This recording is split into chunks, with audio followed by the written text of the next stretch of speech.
ಇದೀಗ ಬರ್ತಾ ಇರುವಂತಹ major breaking news Karave Narayana Gowda ಮತ್ತೆ ಪೊಲೀಸ್ ವಶಕ್ಕೆ. ಕೆಲವೇ ಕ್ಷಣಗಳ ಹಿಂದೆ ಅಷ್ಟೇ ಬಿಡುಗಡೆ ಆಗಿದ್ರು ಜೈಲಿನಿಂದ ರಿಲೀಸ್ ಆಗ್ತಾ ಇದ್ದಂತೆ ಪೊಲೀಸರು ವಶಕ್ಕೆ ಪಡೆದುಕೊಂಡಿದ್ದಾರೆ ಅನ್ನುವ ಮಾಹಿತಿ ಲಭ್ಯವಾಗ್ತಾ ಇದೆ.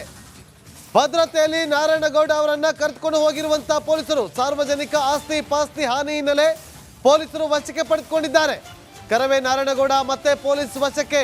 ಪರಪ್ಪನ ಅಗ್ರಹಾರ ಕೇಂದ್ರ ಪರಪ್ಪನ ಅಗ್ರಹಾರದಿಂದ ಬಿಡುಗಡೆಗೊಳ್ತಾ ಇದ್ದಂತೆ ಪೊಲೀಸರು ಮತ್ತೊಮ್ಮೆ ಅವರನ್ನ ವಶಕ್ಕೆ ಪಡೆದುಕೊಂಡಿದ್ದಾರೆ. ವಶಕ್ಕೆ ಪಡೆದುಕೊಂಡು ಅವರು ಆಸ್ಪತ್ರೆಯೊಂದಕ್ಕೆ ಕರೆದುಕೊಂಡು ಹೋಗ್ತಾ ಇರುವ ಬಗ್ಗೆ ಮಾಹಿತಿ ಲಭ್ಯವಾಗ್ತಾ ಇದೆ. ಕನ್ನಡ ಭಾಷೆ ಬಳಕೆ ವಿಚಾರವಾಗಿ ಸಾಕಷ್ಟು ಮಾಲ್ಗಳ ಮೇಲೆ ದಾಳಿಯನ್ನು ಮಾಡುವಂತ ಕೆಲಸ ಆಗಿತ್ತು. ಕನ್ನಡ ಪರ ಹೋರಾಟವನ್ನು ಮಾಡೋದಕ್ಕೆ ಮುಂದಾಗಿದ್ರು. ಕನ್ನಡ ಭಾಷೆಯ ವಿಚಾರವಾಗಿ ನಿನ್ನೆ ಸಂಜೆ ಅವರನ್ನ ಬಿಡುಗಡೆ ಮಾಡಬೇಕಾಗಿತ್ತು. ಆದರೆ ಕೆಲವೊಂದಷ್ಟು ಟೆಕ್ನಿಕಲ್ ವಿಚಾರವಾಗಿ ಅವರನ್ನ ಬಿಡುಗಡೆ ಮಾಡಿರಲಿಲ್ಲ. ಈಗ ಬೆಳಗ್ಗೆ ಅವರನ್ನ ಬಿಡುಗಡೆ ಮಾಡ್ತಾರೆ. ಪರಪ್ಪನ ಅಗ್ರಹಾರ ಜೈಲಿನಿಂದ ಹೊರಗಡೆ ಬರ್ತಾ ಇದ್ದಂತೆ ಮತ್ತೆ ಕರವೇ ನಾರಾಯಣಗೌಡ ಅವರನ್ನ ಪೊಲೀಸರು ವಶಕ್ಕೆ ಪಡೆದುಕೊಂಡಿದ್ದಾರೆ. ಹಳೆಯ ಕೇಸ್ಗೆ ಸಂಬಂಧಪಟ್ಟಂತೆ ಮತ್ತೊಮ್ಮೆ ನಾರಾಯಣಗೌಡ ಅವರನ್ನ ವಶಕ್ಕೆ ಪಡೆದುಕೊಂಡು ಅವರನ್ನ ಆಸ್ಪತ್ರೆಯೊಂದಕ್ಕೆ ಕರೆದುಕೊಂಡು ಹೋಗ್ತಾ ಇದ್ದಾರೆ ಅನ್ನುವ ಮಾಹಿತಿ ರಿಪಬ್ಲಿಕ್ ಕನ್ನಡಕ್ಕೆ ಲಭ್ಯವಾಗಿದೆ. ನೋಡಿ, ದೃಶ್ಯಗಳಲ್ಲಿ ಕೂಡ ಗಮನಿಸ್ತಾ ಇದ್ದೀವಿ. ನಾರಾಯಣಗೌಡ ಅವರನ್ನ ಪೊಲೀಸರು ವಶಕ್ಕೆ ಪಡೆದುಕೊಂಡಿರುವಂಥದ್ದು 2 ಪ್ರಕರಣಗಳಲ್ಲಿ.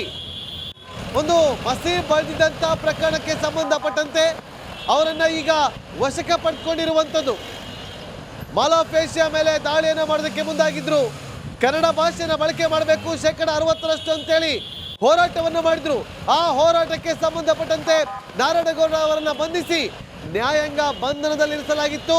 ಕೇಂದ್ರ ಅಗ್ರಹಾರದಲ್ಲಿ ಪರಪ್ಪನ ಅಗ್ರಹಾರದ ಬಳಿ ಇರುವಂತಹ ಕೇಂದ್ರ ಕಾರಾಗೃಹದಲ್ಲಿ ಅವರನ್ನ ಇರಿಸಲಾಗಿತ್ತು. ಜಾಮೀನು ಸಿಕ್ಕಿತ್ತು ಶನಿವಾರ, ಆದರೂ ಕೂಡ ಲೇಟ್ ಆಗಿತ್ತು, ಬಿಡುಗಡೆ ಆಗಿರಲಿಲ್ಲ. ನಿನ್ನೆ ಬಿಡುಗಡೆ ಆಗ್ತಾರೆ ಅಂತೇಳಿ ಬೆಳಗ್ಗಿನಿಂದ ಕೂಡ ಕಾದು ಕೂತಿದ್ರು, ಆದರೆ ಬಿಡುಗಡೆ ಆಗಿರಲಿಲ್ಲ. ಇವತ್ತು ಬೆಳಗ್ಗೆ ಅವರು ಬಿಡುಗಡೆ ಆಗ್ತಾರೆ. ಬಿಡುಗಡೆ ಆದಂತಹ ಮರುಕ್ಷಣವೇ ಪೊಲೀಸರು ವಶಕ್ಕೆ ಪಡೆದುಕೊಂಡಿದ್ದಾರೆ.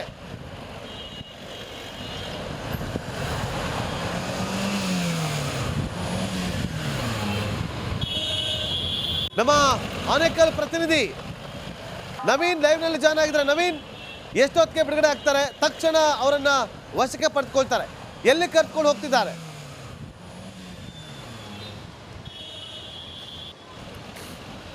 ನಾಗೇಂದ್ರ ಬಾಬು, ಕಳೆದ 13 ದಿನಗಳಿಂದ ಏನು ಪರಪ್ಪನಗ್ರಹಾರ ಜೈಲಿನಲ್ಲಿ ಕರವೇ ನಾರಾಯಣಗೌಡ ಕನ್ನಡ ನಾಮಫಲಕಕ್ಕೆ ಏನು ಕಡ್ಡಾಯವನ್ನಾಗಿ ಅಂದರೆ 60%ಗೂ ಹೆಚ್ಚು ಕಡ್ಡಾಯ ಮಾಡಬೇಕಂತೇಳಿ ರಾಜ್ಯಾದ್ಯಂತ ಏನು ಹೋರಾಟಕ್ಕೆ ಕರೆ ಕೊಟ್ಟಿದ್ರು. ಬೆಂಗಳೂರಲ್ಲಿ ಹೋರಾಟ ಆಗಿತ್ತು. ಬಳಿಕ ಅವ್ರನ್ನ ಬಂಧನ ಮಾಡಿ ಪರಪ್ಪನಗ್ರಹಾರ ಜೈಲಿನಲ್ಲಿ ಏನಿಡಲಾಗಿತ್ತು. ಇವತ್ತು ಬೆಳಗ್ಗೆ ನಿನ್ನೆ ರಾತ್ರಿಯೇ ಬೇಲ್ ಕಾಪಿ ಸಿಕ್ಕಿದ್ರು ಸಹ ಭದ್ರತೆಯ ಹಿನ್ನೆಲೆಯಲ್ಲಿ ಅವ್ರನ್ನ ಕಳಿಸ್ಕೊಡುವ ಕೆಲಸವನ್ನು ಪೊಲೀಸರು ಮಾಡಿರಲಿಲ್ಲ. ಇವತ್ತು ಬೆಳಿಗ್ಗೆ ಜೈಲಿನಿಂದ ಹೊರಗೆ ಬರ್ತಿದ್ದ ಕೇವಲ 10 ನಿಮಿಷ ಹಿಂದೆ ಜೈಲಿನಿಂದ ಬಿಡುಗಡೆ ಆಗ್ತಾರೆ. ಬಿಡುಗಡೆ ಆಗ್ತಾ ಇದ್ದಂತೆ ಅವ್ರನ್ನ ಕುಮಾರಸ್ವಾಮಿ ಲೇಔಟ್ ಪೊಲೀಸರು ಈಗ ಬಾಡಿ ವಾರೆಂಟ್ ಮೇಲೆ ವಶಕ್ಕೆ ಪಡೆದು ಅವರನ್ನ ಕರೆದೊಯ್ಯುವಂತ ಕೆಲಸವನ್ನ ಮಾಡಿರುವಂತದ್ದು.